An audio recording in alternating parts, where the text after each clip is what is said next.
welcome to the Power Pit podcast. My name's Tyler, and I'm here today with Lane Britnell of Lane Britnell Personal Training.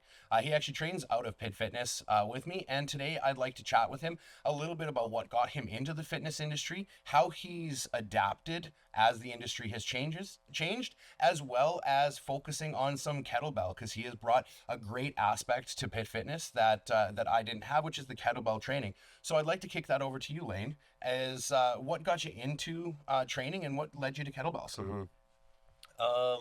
I was always into sports, especially track and field from a fairly young age, I always loved track and field since you did it as kindergarten, but grade 7, 8, I started taking it more seriously and was always really interested in performance and what I could do, how I could manipulate things in my training or diet or whatever, like almost as long as I can remember, just to perform better. But yeah, really fell in love with track and field.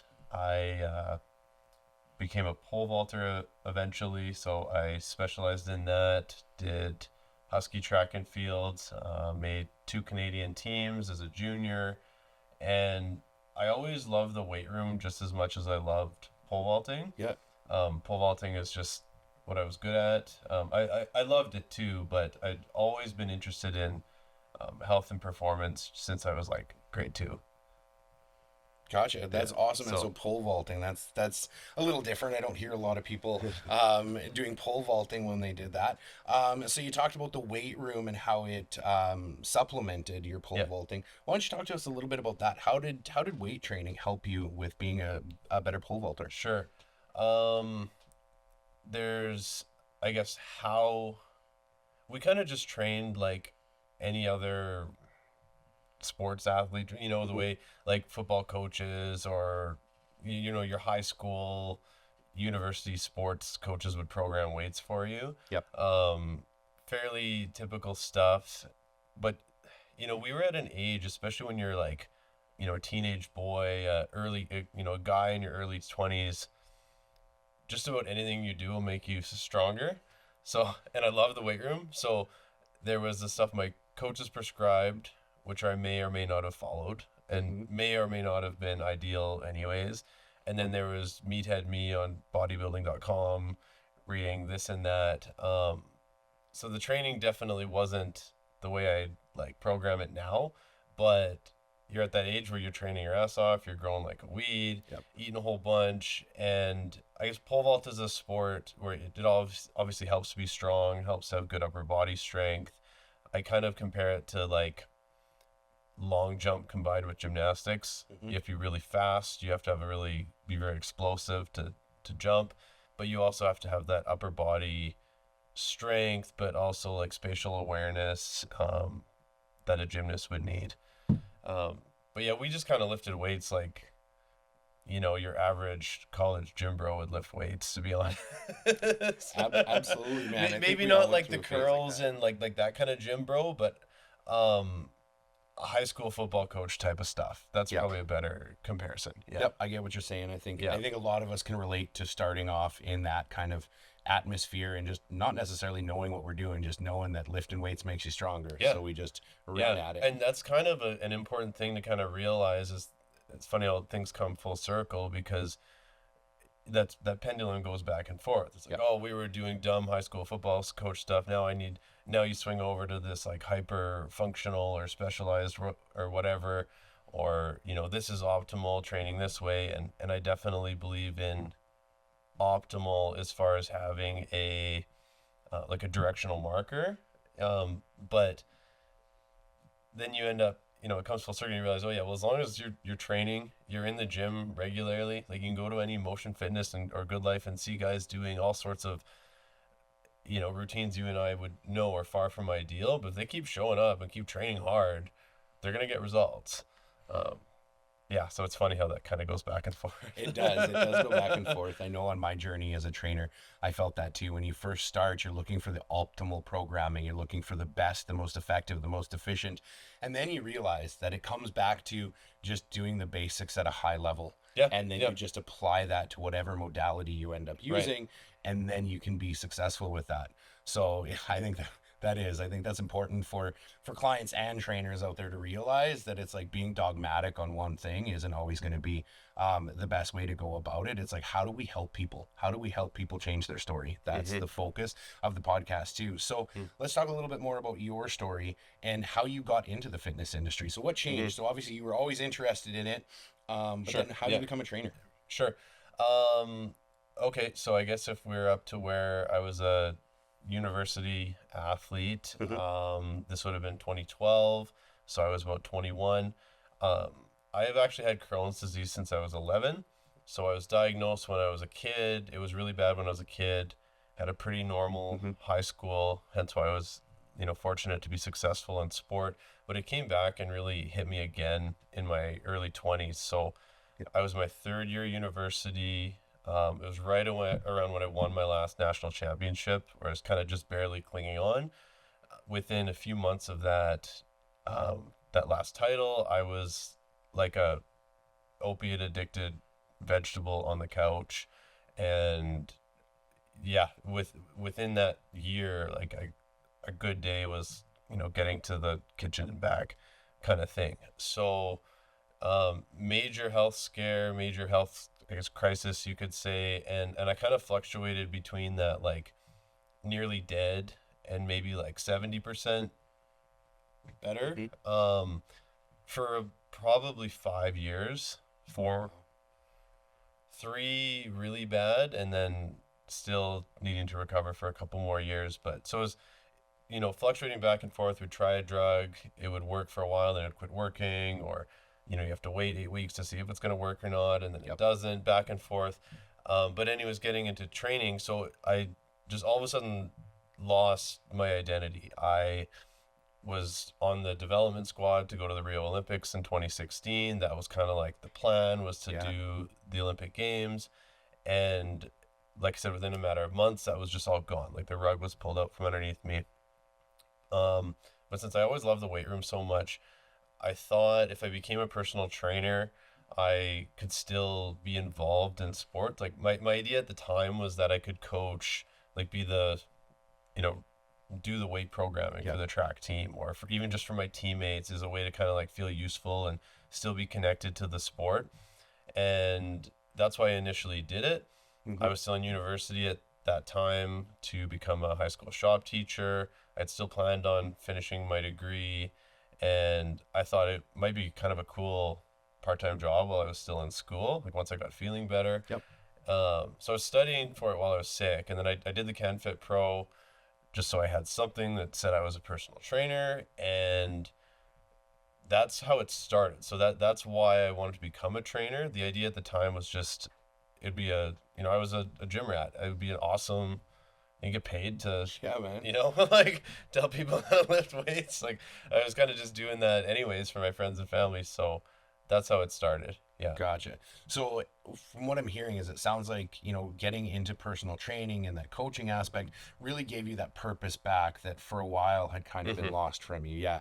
So, I know you love looking into things, research and finding effective ways to train people. How did that grow from just being like, I'm going to kind of do programs and just be that basic CanFit Pro trainer to growing to where you're at now?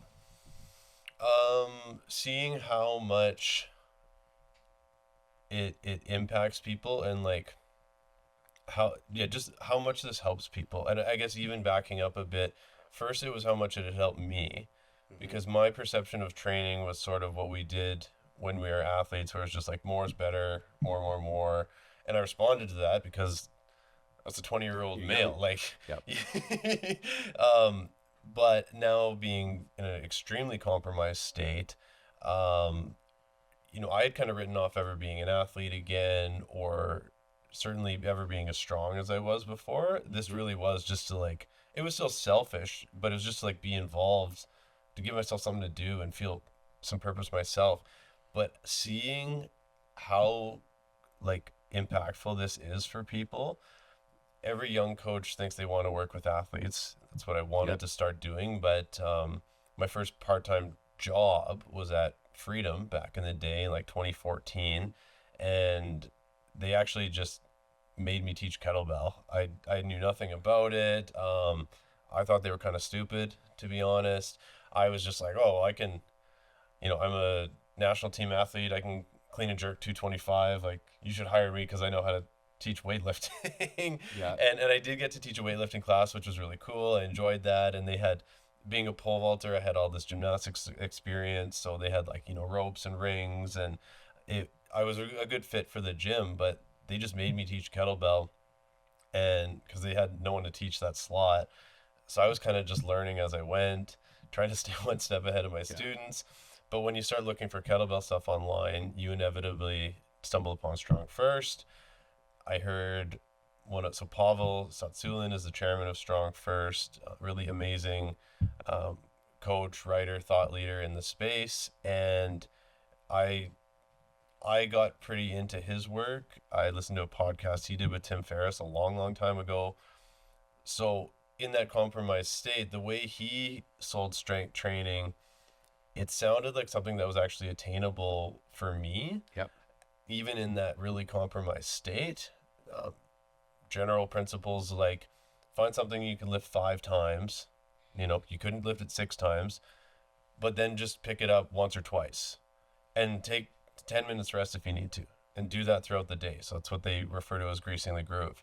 A lot of people do that type of workout with like a door frame pull-up bar, or you could have like a Captains of Crush gripper. And, if you can squeeze it 15 times, it's not going to make you stronger. But if it's like you can barely do 5, but then just do 1 or 2, and he said you can apply that to push-ups, you can apply that to all these different things. And all of a sudden I was like, wait, I could do that.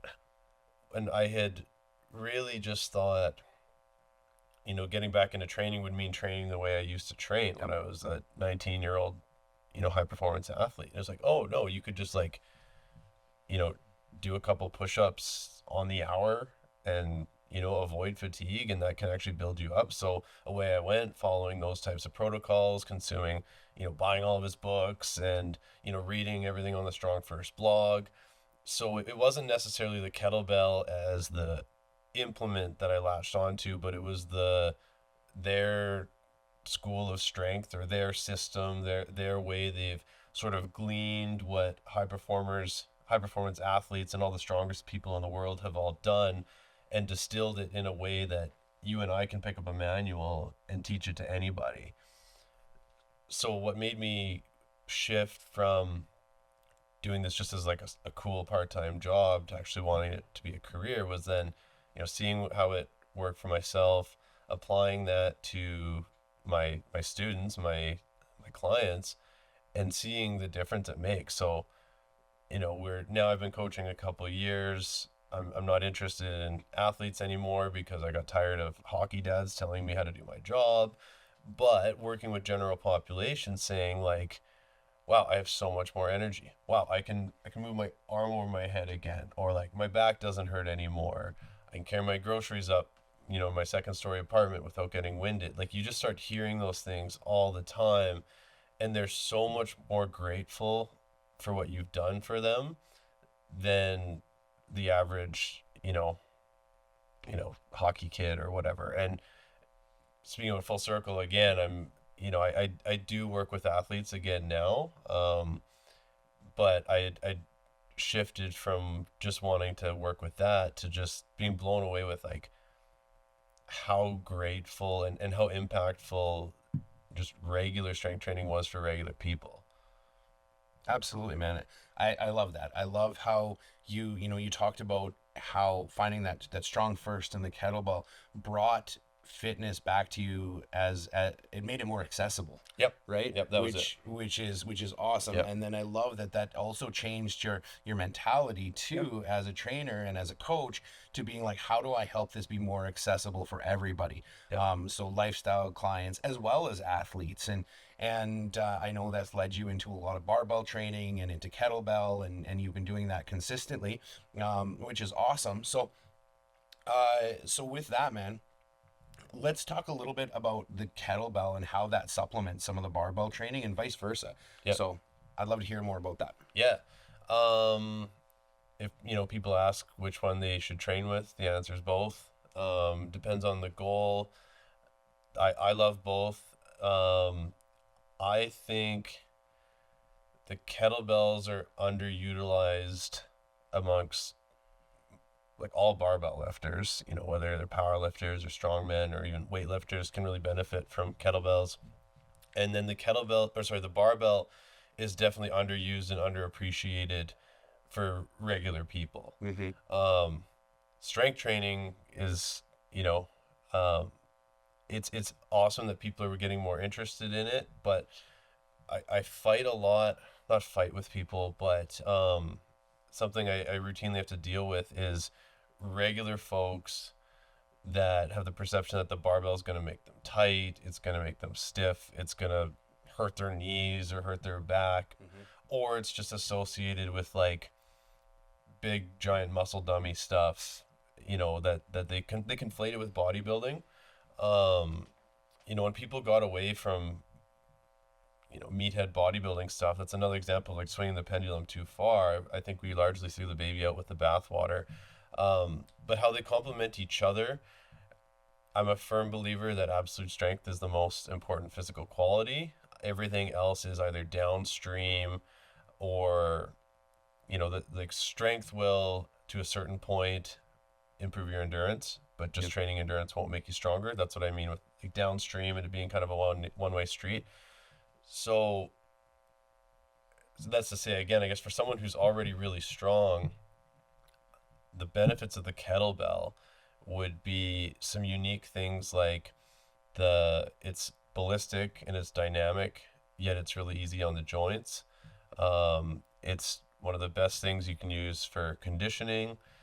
You can use you can do go to any type of interval you want to do, whether you want to be glycolytic and if you want to do 100 snatches in 5 minutes and feel the burn and lactic acid and have your heart pounding out of your chest, you can do that. Or if you want to do more of like everybody's talking about zone 2 now and keeping it in a nice chill conversation paced heart rate, you can do 3 heavy swings on the minute for an hour, listen to a podcast, and there you've got in 180 swings with a big giant kettlebell in this just like nice aerobic conversation paced zone. You're getting some endurance training in, but the kettlebell's great for mobility. It's going to improve your grip strength like nothing I've seen before. Nothing even close. I've spent a decent amount of time with some really strong people in the strongman community and stuff like that. So grip, explosiveness, conditioning. It's really great for a lifter who wants to improve his conditioning, but he's not going to go to a spin class or it's a much myself being a meathead who would if you left me to my own devices, I'd never do more than 4 reps. Kettlebells are the one way I can trick myself into doing some conditioning. I love those on the minute workouts Yep. and stuff like that because it's still heavy. I'm still lifting a weight. The barbells can complement the kettlebell. There's definitely a cult of kettlebell nerds, and just like every other camp that say, oh, you all you need is a kettlebell. A kettlebell can do anything a barbell can do, and that reminds me of like what Stan Efferding says about he uses it about saying how you don't need people say you don't need carbs to build muscle, and he says, well, yeah, you don't need to take the elevator up the Empire State Building. You can take the stairs, but it's gonna be a lot slower. Like why would you not just take the elevator? Yeah. So same thing with building muscle and building absolute strength. The barbell's the best. Like there's just no contest for absolute strength. Which, like I said, I believe is the most important physical quality. And that's actually why Strong First is called Strong First. So, once you're strong, if you want to spend more time on conditioning and whatnot, kettlebell's great. So, the barbell's a tool for absolute strength. The kettlebell is a really nice complement. That's not to say you can't just train with the kettlebell, at least eventually. But if I had my way with most clients, I would have them get really strong with the barbell first or train with the barbell and practice the kettlebell. So they're learning the technique. Then once they're really strong, if they want to do more of a minimalist routine, that's where the kettlebell shines. Once you're strong enough to lift a big one, then you can do those, grab a 40 kilo and do 5 swings on the minute for half an hour. That's an amazing workout. Yep. If you can only swing the 8 kilo or the 12 kilo, well, 5 swings on the minute for half an hour, that like you've just kind of just swung around a little paperweight. Even if you're not in shape, you didn't really do much. So I'd rather people get strong first, build their kettlebell skills up in parallel, and then, perfect example, I coach a strongman, and this guy can deadlift 490 for 5, like, no, just cold. It's a joke for him. So his kettlebell workouts, he does one clean and jerk every 30 seconds with a 48 kilo bell, and he does 30 minutes of that. You put a 100-pounder over your head one-handed 60 times in half an hour without, he's breathing through his nose, he's staying in zone 2. Like, that's just amazing. So I kind of went all over there, but I hope that helps kind of illustrate how they can complement each other. Nothing trumps absolute strength. But once you are super strong, not even super strong, but just have a base level, that's where I think the kettlebell really shines. It's not as good for building that brute strength, and that's why it's better to build it up in parallel. Yeah. Absolutely, man. So yeah, I really like what you're talking about there with the balance between the two, and that there's a time one shines, and then there's another time that another one shines. And so, gaining that absolute strength first to whatever that looks like for you with the barbell really gives you that foundation. Right. Yep. And then you can build off of that. And then that's where I like the kettlebells, because we talked about accessibility, where it's Yep. like if you don't have access to a gym, or if you're traveling, Yep. which I know we both have experienced, where clients like want to take the summers off, or they're like, oh, I can't commit enough time. The kettlebell at least gives you a tool to maintain the times in Yep. between and get that overall strength At and fitness. very least, it'll maintain your gains Awesome. when you're weighing. That client I mentioned, he's working up north in Prince Albert National Park right now, doing crazy bushwhacking stuff, working as a resource management or something like that. So he's basically, living in a cabin right now, no access to a barbell, but he can stay in shape with his kettlebell. That's awesome, man. I love that for everybody, for athletes, for lifestyle clients, for anyone in there. So, if people wanted to get started on barbell or kettlebell, what's the best way that they should start? Best is always to hire a coach. I'm obviously biased towards Strong First. I've been certified with them since 2016. What I like about them is, whoever's listening from wherever, they can go on the Strong First website, punch in their postal code or their zip code, and be pointed to the nearest coach. That's something I'm comfortable recommending to just anyone, because I know there's certain standards, and maybe that's the benefit side of some of these certifications, right? Like, if you take a Strong First certification, whether it's in Poland or Korea or Detroit, you're going to get the same quality of coaching. So whoever's seeking a coach online and finds one, they know they're getting quality instruction. That's not to say there aren't amazing coaches all over the place that don't have certain certifications, but then you're going to have to just kind of vet them yourself, or get referrals, find testimonials, and do references. Hiring a coach is the best. Yep. If not, I really love, and I also am a huge fan of Starting Strength. I don't have their certification. That's on my list. I definitely plan on going down and doing that one day. But I'm a big fan of Starting Strength as well as Strong First. So any of their online content, same thing. It's vetted. It's from professionals you can trust. So they've got online content you can buy, different things like that. They've got books, awesome books. So those are two, like, if it's just someone I don't know, to recommend anyone in the world, and they want to learn themselves and they don't want to hire a coach, pick up some of the Starting Strength books or the Strong First books, check out their online content. Yep. Absolutely. I think that's really important. What you said is, make sure that you're finding a coach you trust, right? And not just it can be so overwhelming online, right? With the amount of different people saying this works or that works, or the fad right now with the hooks in all of the social media, where it's just like, this exercise sucks or this Yeah. exercise is the Oh, I best. know. It's Yeah. like it can get so overwhelming for people. So Yeah. being able to find that with Strong First is really awesome. Yeah. And then the same thing, even locally here in Saskatoon, talking to people that have had coaches, talking Yeah. to people that, even myself, I've got some great trainers that if they're not going to train with me, I would recommend. And you're obviously on that list. That's why you're here today. And I know I'm sure you've got a list of like that too, right? So that's awesome. When it comes to working with you, tell us a little bit about what you offer and how a client could potentially work with you starting even tomorrow.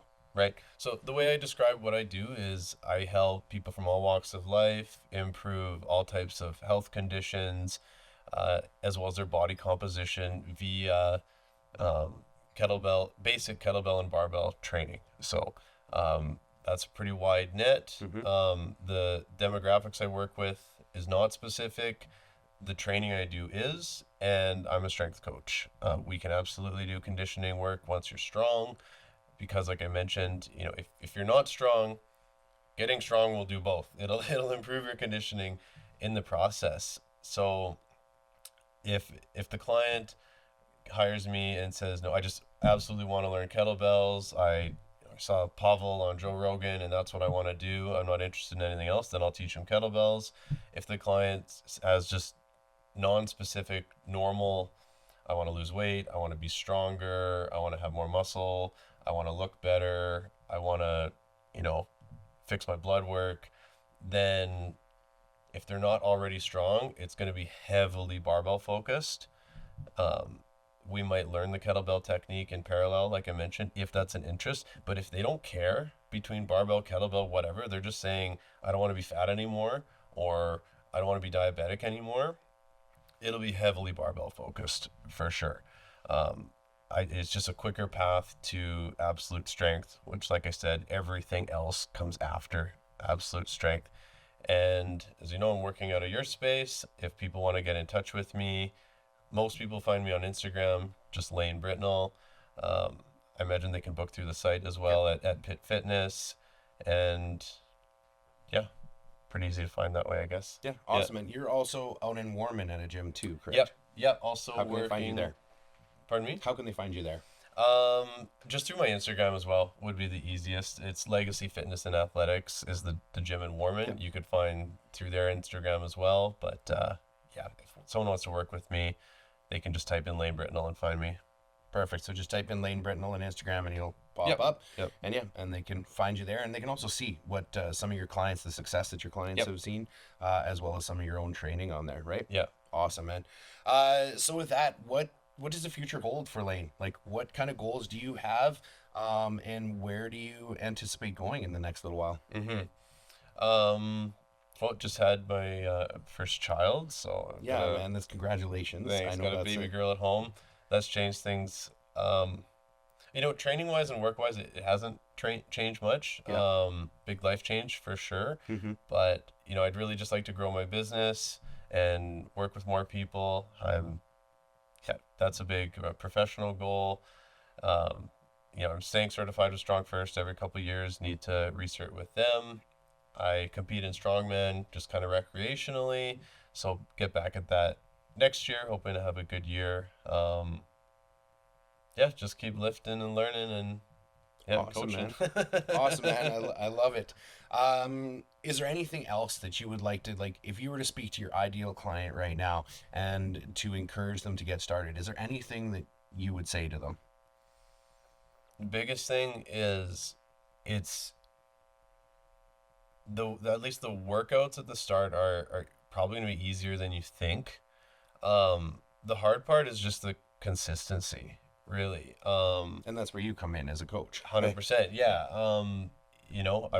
You've got me checking in on you and seeing how things are going and stuff like that. But for someone who wants to do this and is just on the fence or whatever, the workouts start out really easy, especially for people that have either yo-yo dieted and exercised and gone and just punished themselves in the gym and not seen any results and then quit and gotten frustrated.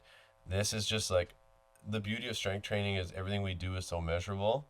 So, if you can only lift 45 pounds on Monday, we can do 50 on Wednesday. and then we'll do 55 on Friday, and away we go. So it's simple.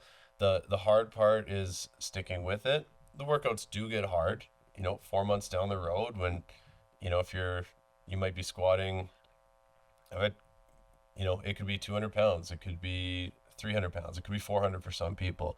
365 for 3 sets of 5 is brutal. Well, you just recently had a client that was just doing box squats and now has passed on from Yeah. from that and Yeah. has progressed. What's he doing now? Leonard just squatted, I think 160 for 3 sets of 5, like rock bottom depth. He's a big guy. He didn't have great mobility. Like you said, he was squatting to a very high box Yeah. because of a bit of knee pain he was having, and that was the modification. We just had him squat high. We took the weight down to like 95 pounds, and as it felt better, we went heavier and slowly lowered him, and yeah, that's a great example. That's awesome, man. Yeah. Yeah, that pain-free movement and then Yeah. gaining that strength is awesome. Okay, excellent, man. I really appreciate you coming on and chatting with us Yeah, today. thanks. A little bit about your story and about kettlebells and barbells and how that can really help people. So if you are interested in working with Lane, we do have some kettlebell classes in City Park, Saskatoon, downtown area, where you can work on your lunch hour if you want to fit it in. Monday, Wednesday, and Friday, starting at 12:10, and it goes 40 minutes. So if you love to sign that up, hit up my Instagram at PitFitSask, and you can register through there. You can also reach out to Lane at Lane Britnell on Instagram too to find more of that. If you're interested in barbell training, whether it's one-on-one or semi-private, you can also access either of us online through our Instagrams as well, so that you can get started off on the best foot possible. Even if you just want someone to talk to and you want to meet with us and chat about what we feel is the best way to get started, even if you're not interested in training, we would love to do a consultation with you. We'd love to sit down and see how we might be able to help you reach your goals, or at least point you in the right direction so that you can get started. And because ultimately that's our goal. We want to see more people strong. We want to see more people fit. And that's what we're into. So once again, this is Tyler Weiland of Power Pit Podcast, and we're here to help you change your story.